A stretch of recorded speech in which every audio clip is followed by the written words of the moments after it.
نحمده ونستعينه ونستغفره ونؤمن به ونتوكل عليه ونعوذ بالله من شرور أنفسنا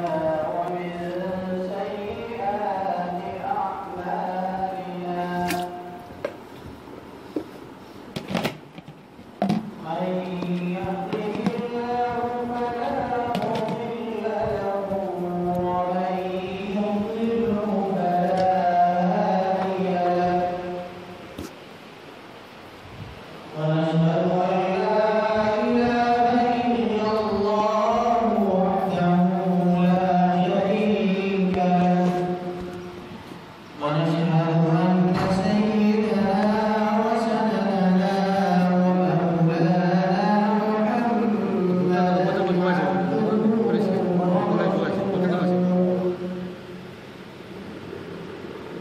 أما بعد فأعوذ بالله من الشيطان الرجيم بسم الله الرحمن الرحيم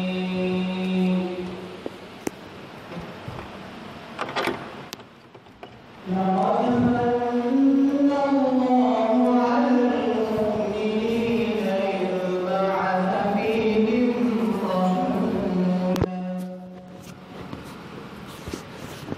إذ بعث فيهم من أنفسهم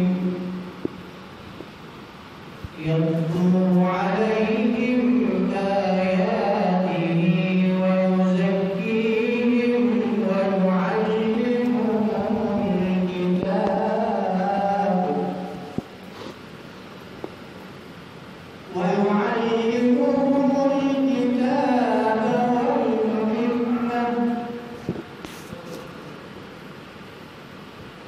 وإن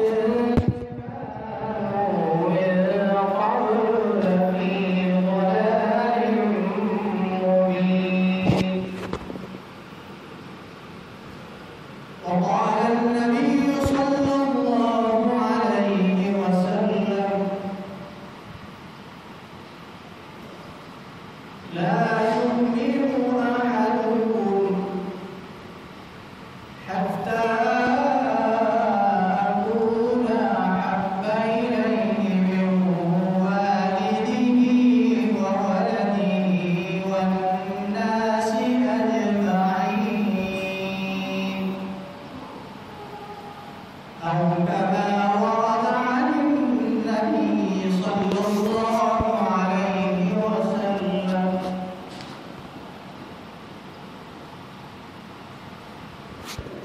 जब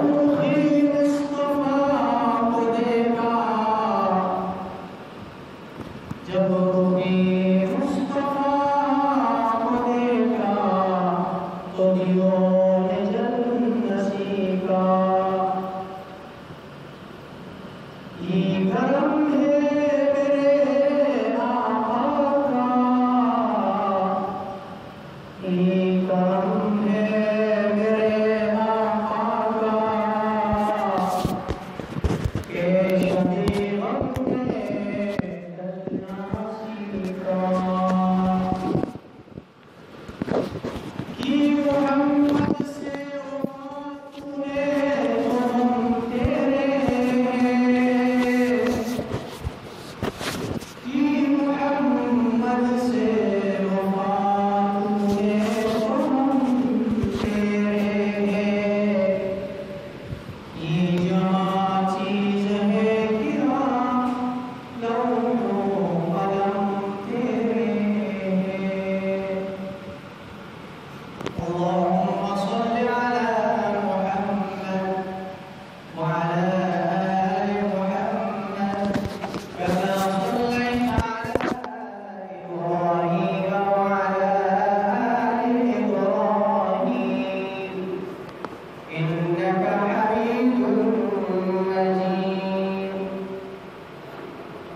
معزز و قابل احترام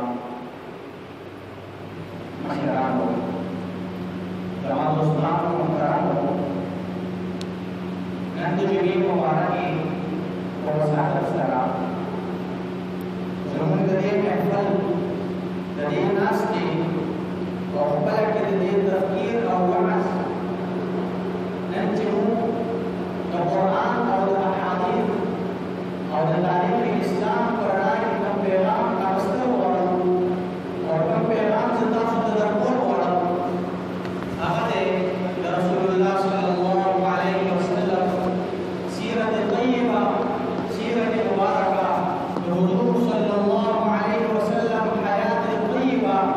د رسول الله صلی الله علیه وسلم تعلیمات نبویه، په هغې باندې د صحابه کرام رضوان الله تعالی علیهم اجمعین، تابعین، تبع تابعین، محدثین، فقها او اولیاء کرام په هغې باندې عمل، د هغې نشر و اشاعت، د هغې تبلیغ او ترویج، د هغې په رڼا کې نن زه ستاسو مخې ته یو څو خبرې پیښ کوم. رسول الله صلی الله علیه وسلم سرکار دو عالم د رحمتونو نبی چې کله دنیا ته تشریف راوړو نو څنګه چې خپلو په هغې باندې خوشحالیانې مناو کړي نو همدغه په هغې باندې پردو خلکو خوشحالیانې مناو کړي. دا خبره د چا نه پټه نه ده چې د رسول الله صلی الله علیه وسلم په پیدایش باندې او دنیا ته تشریف راوړو باندې چې څنګه د هغې نیکه عبدالمطلب خوشحالیانې مناو کړې وي همدغه رقم په هغې باندې ابولهب ابو طالب خوشحالیانې مناو کړې. چا غلامان ازادول، چا پیسې ازادولې، چا دعوتونه کول، لیکن رسول الله صلی الله علیه وسلم چې کله د خرافاتو، د شرک او د بدعاتو خلاف اواز اوچت کړو او په هغې باندې د مسیح هغه سیمه تنګه شوه او مدینې ته یې تشریف راوړو نو بیا صرف خپلوانو خوشحالیانې مناولې په دې سیمې باندې دا خلاف رسول الله صلی الله علیه وسلم چې کله مدینې ته تشریف راوړو نو کومه خبره چې زه پېښ کول غواړم د عشق، د محبت، د صحابو او محبت د هغې تذکره زه کول غواړم. د مدینې انصارو د هغو په دعوت باندې رسول الله صلی الله علیه وسلم مدینې ته تشریف راوړو. هغو ته دا اندازه وه چې د مکې نه په څومره وخت کې او په څومره کې یو کس مدینې ته سفر کوي او رسي، لیکن بیا هم دا خلک روزانه سهار ته ودرېږي، د مدینې ښار نه بهر انتظار کوي تر ماښامه پورې، تر څو پورې چې ور نه دی کوم شوی دی، انتظار کوي چې زموږ یو ډېر دروند مېلمه سردار العلماء رحمتونو نبي رسول الله صلی الله علیه وسلم هغه زموږ مخې ته او زموږ بدن ته تشریف راوړي. روزانه دا عالم بالآخر رسول الله صلی الله علیه وسلم مدینې ښار ته تشریف راوړي. دا خبره د چا نه پټې نه دي، دا تاریخ د چا نه پټ نه دی، ما ته پته ده او تاسو ته پته ده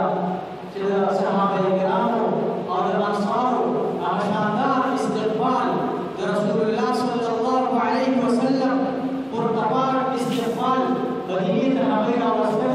ښار کې هغوی مېلمستیا، هغو ته ځای ورکول، د هغو ملګرتیا کول، د هغوی سپورټ کول، هغې باندې لکه د قربانو په شان دي په عشق کې ځانونه قربانول. دا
انفرادي ژوند نه والي چې تر اجتماعي ژوند پورې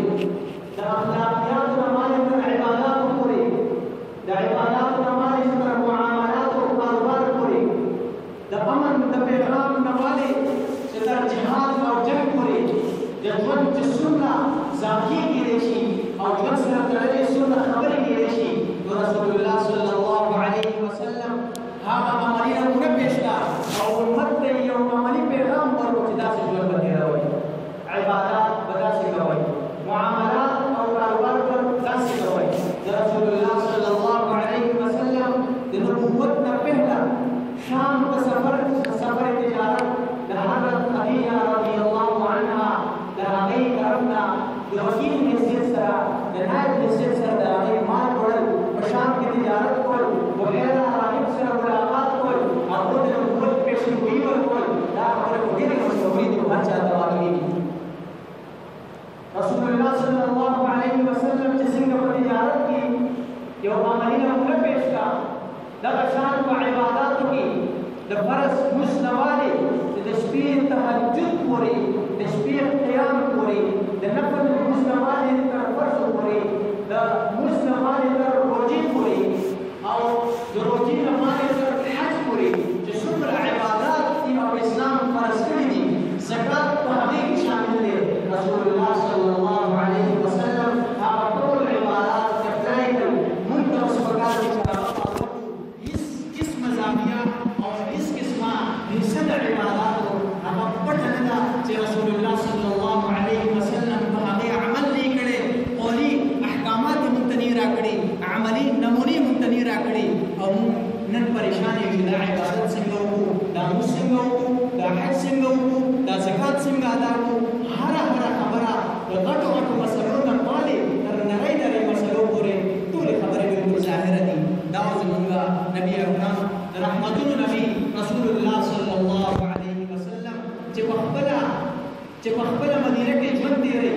د امن ژوند تېروي د محبت ژوند تېروي د رحمتونو نبي دی دا